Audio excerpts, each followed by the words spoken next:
Hey everyone, Mano back here, and today we're jumping into Presage on the Master difficulty. We're going to be doing a flawless solo run on a Titan.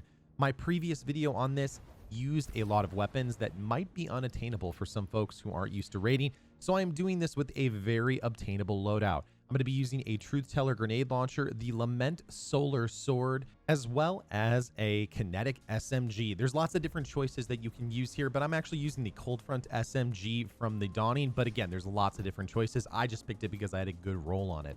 So for this run, I'm using obtainable gear. I'm using a very easy subclass. I'm not using Warmind Cells either. So we're going to be moving on.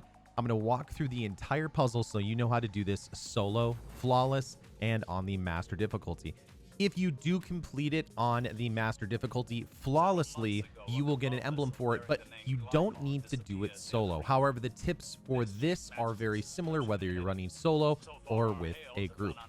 If you're not comfortable platforming, taking out a sword so you can be in third person is an easy strategy to hit your jumps. You'll see I hit this jump here, but then I missed this jump here. I'm going to go ahead and have a couple of mistakes happen. This is not a perfect run by any means. I could definitely speed this up by at least a couple of minutes. But again, I wanted to show what would happen with a very approachable build and a very approachable guide. So there's going to be some times where I don't do it perfectly, and that's okay. So moving on through the corridors here, memorizing your path here is going to be very important. If you're with a group, you don't necessarily need to run this path. You just need to have one person run through it and then open the door for everyone else. But this path is very easy to find, and once you memorize it, you'll know what's going on. Now, the main reason I also wanted to redo a video is because other than Anarchy, there was a mod last season called Passive Guard, which made this mission a lot easier to do. Basically, anytime you held onto a sword, you take much less damage than in the past. However, that mod is now gone, so we have to kind of plan around that a little bit. If you are looking for the scannables, I would invite you to check out my other videos because I have the scannables for the first and second and third week out on those. For this jump here, there's a lot of different ways to do this. I usually just jump right here and then turn around because then it's a short jump. I can continue my momentum and move on. So a quick jaunt through the pipes, and we are at the first section where we'll actually run into enemies. There's going to be a mountain of screebs in this area on the upper and lower platforms. I usually chuck a blinding grenade or a suppressor grenade right there, and if that happens, they'll usually get blinded. You can usually make your way and jump through them or jump over them so they won't actually explode. Just have to be careful if you do that. If you want to get them all on the lower level, that's a good strategy too. And then you can just jump on the upper platform and move on. Just in case you missed it, the egregor link that is on the left side of my screen blinking right now is caused by shooting one of the darkness infused plants that will allow you to pass through the barriers that will otherwise kill you if you try to run into them. They will not allow you to pass through unless if you shoot those plants and then you're infused with the egregor link. In this area here, I'm going to jump up onto this platform as quickly as possible. Again, throwing a blinding grenade or a suppressor grenade is a good option. Here, I try to get as low as possible without actually taking damage because the screebs will chase you. What we're going to do is move over to this left-hand side here, pull the switch, and as soon as we do that, head back over to the other side. Now, if you're in a team, you can go ahead and have one person go forward there and then have one person stay over in this section to deal with the screebs like I'm going to do right there. And then you need to shoot this pipe to open the door to the trash compactor. You don't necessarily need to engage with any more of the screebs, but if you want to, you certainly can. Jump down onto this platform, and what you'll see me do here is I'm going to use this to continue my momentum. I'm going to try and get as low to the ground as I possibly can while maintaining my speed. That will save quite a bit of time as you're doing this. Now, what I do here is when I'm in the trash compactor, I'm looking and jumping left and right to see where the fuses are. By doing that, I can locate where the fuses are and see where is the highest priority fuse and move on from there. You always want to get the fuses that are going to be on the left farthest and right farthest side as possible. If they're in the center lane, they're easy to get. You can wait until the last second to get them, but you can see I really quickly deal with the screebs by just jumping over them. If you fight them, you're going to spend a lot of time doing that instead of just running over them and going faster.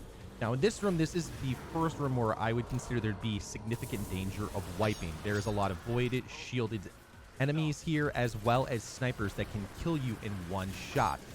In this section, if you don't have your super, try to use your sword as quickly as possible to build up super energy, and then at that point, cast your Sentinel super. I'm not going to use Ward of Dawn in this section. I'm going to use the roaming super ability and take out all of the void shielded enemies, as well as a great number of the Ravagers. Now, the Ravagers are going to be running at you throughout this room, and some folks advocate for doing a very passive strategy where you sit in the back of the room. By doing that, you can engage with them, kill them as quickly as possible, and move on to the next section. Time in here is pretty good, but again, a couple of mistakes that you could smooth out and make your time go faster. In this room here, just keep on moving over to this next section. Now, this is where you're going to face a number of different shielded type enemies, as well as Screebs, Ravagers. This is a pretty dangerous room in the hangar bay. So the first thing that I do is throw a suppressor grenade on the captain. Now, one of the great things about Lament is that it can shred through shields, even if they are different types, very, very quickly. At this point, you can either use grenade launchers or you can use your primary to take those guys out. But because of biotic enhancements on my Syntheseps, as well as my defensive strike, you can get a lot of damage to those enemies there and kill them in pretty much one shot. Now, the reason why I advocate using a True Teller in this section is right here. There's going to be a number of enemies that are going to be rushing you at this section, and a couple of people with Void Shields, a couple with Solar, and a couple with Arc. By using blinding grenades on your True Teller as well as your suppressor, you can do some amazing damage. For example, you can see none of these folks are attacking or shooting me here, and I can attack them with pretty much no danger.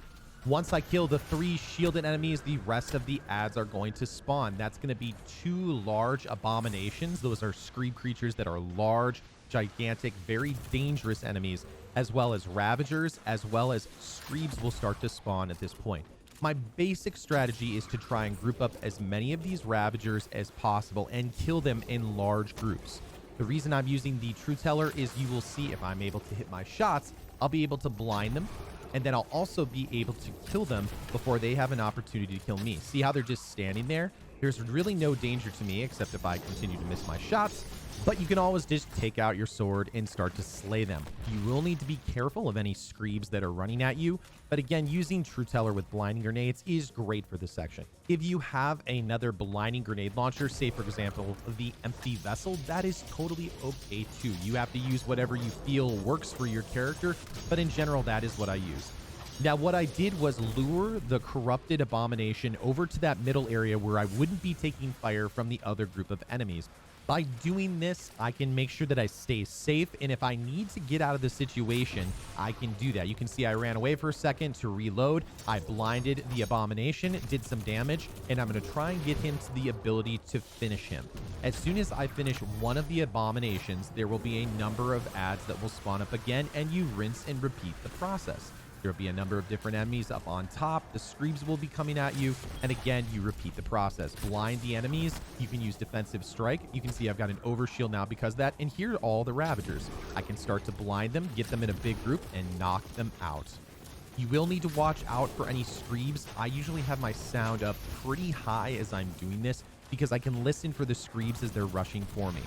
If at any point you want to use your super at this, that is totally okay, but I don't feel like it's necessary as long as you're using Truth Teller to damage the enemies and blind them for a second. At this moment, I'm going to try and blind this captain with the arc shield, but if it doesn't work, just go ahead and charge up your Lament and then shred through him anyway.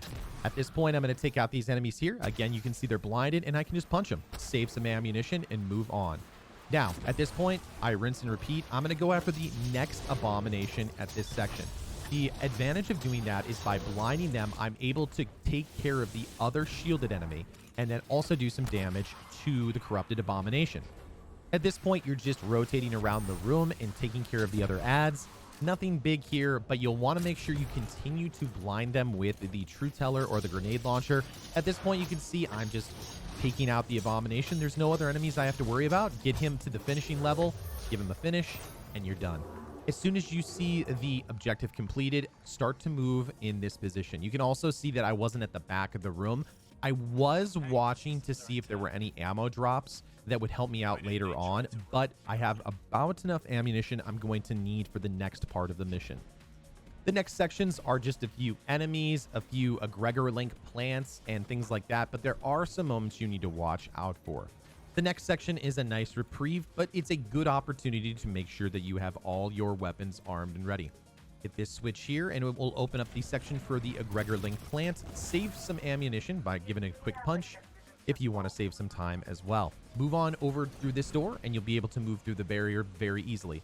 At this next point, there's a couple of things that need to happen. There's going to be a number of screebs that are going to be jumping at you. I'm going to use a combination of True Teller with the blinding grenades as well as my suppressor grenade to knock them out as quickly as possible. Now, you do need to be careful here because if you do blind them, they could potentially still live if you don't make them all explode. So just keep your eyes open. At this moment, shoot that with your SMG and then rotate around this way.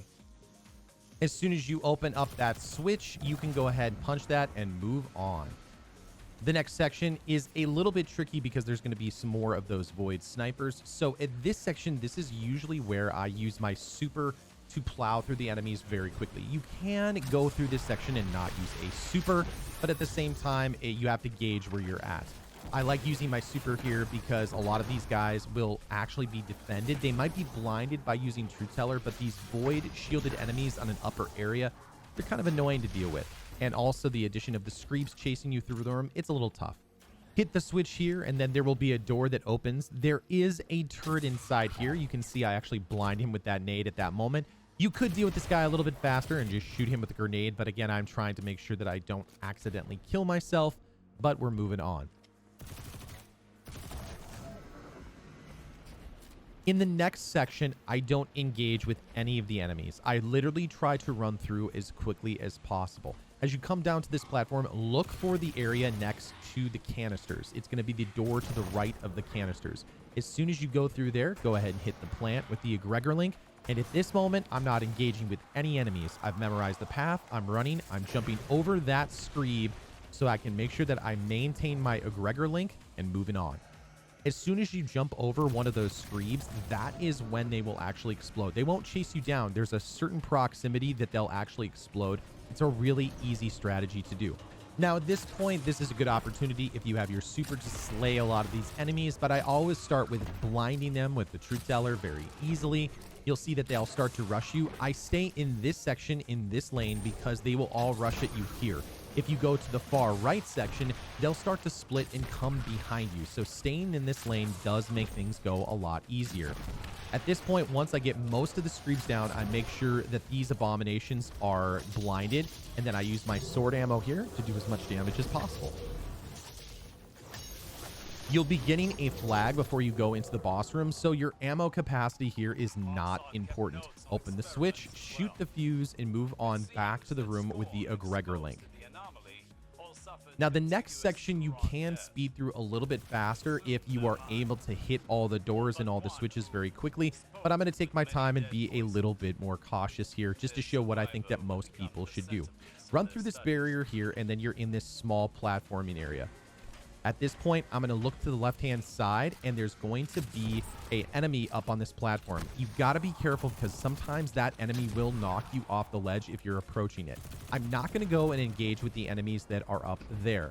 Also, be careful at this little point here because sometimes the jumping is a little bit tricky with a Titan or a Warlock. Hunters are able to hit that pretty easily, but it's just a quick thing to watch after. Now, the reason I didn't engage with those enemies at all is because there's no one else that's with me. It's just me in this section, so I don't need to worry about hitting the fuse to open the door so I can get the plant and the other section ready to go. I just need to jump through this section. It's always a good idea to make sure you have your weapons reloaded and hit the egregor link. Now here, I'm not going to engage with the enemies at all. If they do start to shoot me, I'm either going to swipe at them or block so I can make sure I get through. At this point, hit the switch for no good reason, and then go ahead and put down the rally barrier. Now it's time for the boss fight. At this point, it's a good thing to note that I am using Breach and Clear on my grenade launcher, and Breach and Clear will actually damage the boss. So the first thing I'm going to do here is hit him. You'll see on the left side of my screen, there's a damage boost that happens. As soon as he starts to teleport, move back over into this section so you can get some cover. This is a good opportunity for you to funnel the enemies through these lanes. I'm going to use my Truth Teller to blind them. As soon as I do that, I'm going to get Defensive Strike if I'm able to get an overshield versus all the different enemies. And then again, I use the Truth Teller to blind enemies, approach them with Lament, and take them out. At this point, I'm going to use Truth Teller to blind the enemies in this section, rinse and repeat. And another cool thing you can do is use Lament and do the damage to the guy with the shield first. And by doing that, you'll actually be able to knock out the enemies that are to the side. Now, as soon as you get all the shielded enemies taken care of, there will be a couple of enemies that will spawn up by these switches here. You can actually start activating it and turn and actually start to do damage to the enemies on the opposite side. You can see that sometimes they'll get blinded, sometimes they won't, but it is an easy way to save a little bit of time. I always make sure to hit this switch in the heated room last because that will actually shut off the thermals in this room. If you hit this switch second, you will continue to take damage when you are on your way out of the room. And you can see I'm still taking some tick damage on the way out. Running a solar damage resistance mod is going to be a really good idea, specifically for this area because the boss does some significant solar damage, but also because of the thermals in that room and all the enemies coming at you. Now, at this point, you can see I'm kind of staying close to this entrance. I'm trying to draw the boss over into this area. The reason I'm doing that is because I want to pop my shield where I'm going to be very, very safe, and then I'm going to be able to do damage. So at this point, I pop my shield. He's over in this position, and I can start to do damage on him. I would recommend hitting him with the grenade launcher while you're in the shield. There's a lot of times where I've seen people accidentally kill themselves with the grenade launcher when they're doing damage. But the advantage of bringing him over to that side is because you can keep your bubble up in a very quick period of time. And when the boiler room temperature becomes critical, or when the heating system turns on and you start to take solar damage, you can just jump up and you're actually pretty safe. You'll have an overshield that will help you in that section. There isn't much more to say about this particular section. It's going to be a rinse and repeat. Go ahead and blind all of the folks with the blinding nades. Move and approach them and take them out. However, you do need to be careful because sometimes there will be enemies that will slip through the cracks and they will be snipers that can take you out. I would approach them and kill them first. And then I would use blinding grenades to make sure that I'm safe against the chieftains and move on. At that section, the ads will spawn back up, rinse and repeat. I'm going to go ahead and take care of these enemies with defensive strike. It will also give me swashbuckler, which I'm running on this grenade launcher. Again, I'm going to blind these folks to make sure that I'm not going to get killed as I approach them, take them out with a primary, and move on. Rinse and repeat. It's very simple. Now, here is the question you have to answer. How do you deal with this section here now that you don't have a super? Well, you're still going to have to lure the boss to one of the two sides. I do like the side that I'm going to show you here on screen because there is a pipe that you can sit on and basically take very, very little damage. You can take damage there and they can actually snipe you in this section, especially the chieftains with the arc shields that will push you. But at this section, you can actually do some nice rebounding and things like that. Now, one thing I would say be careful of. You do need to make sure that the boss doesn't magically glitch teleport over to this section, which you could see that he did on screen. I'm actually going to knock these chieftains out first because they are a major source of damage. If at any point you feel like you're going to start taking too much damage, rotate around to the other side of the room, and if you need to, jump up and rotate. It's very simple to basically catch your breath at this moment. You will need to be careful on the second and third waves. Once you get the boss down to a certain life level, he will actually spawn some different enemies up in the top, so just be careful. You can see that I move up and over back to the side that I like, hit him with some grenade launchers, do some damage. Again, I'm trying to make sure I keep my distance, and if needs be, go after these chieftains. Now, if you do feel like you're going to get attacked, you can block with Lament as long as you have blocking energy, and it actually won't absorb any ammunition. You just need to make sure that you stay a safe distance away from the enemies and move on. Now, you can see there I used the pipe for safety, and once the chieftains are toast, I can just basically get the boss down to a level that I know I will be safe at. Here's the enemies that I said would spawn up. Go ahead and knock them out really, really quickly and move on. I've got my shield, so I'm going to pop my bubble here, draw them over to this side once again. Make sure I take care of some of the other enemies that are in this section if I possibly can, and then do damage to the boss. I'll be able to basically be safe in this section, taking very minimal damage, but you will need to make sure that you understand you still can die in the bubble. So it's not a perfect barrier, but it's very good. I hit my suppressor grenade at those enemies here, and they will start to rush you. So be ready to go if they start to rush you at that point. If you need to chuck a couple of blinding grenades, do that. But you can see I used my melee to go after some of those other enemies. Now, I'm conserving some of my ammo here because I want to make sure that I've got ammunition for attacking the boss. At this point, again, being very safe because there are screams in this area, plus the void snipers in the middle of the room.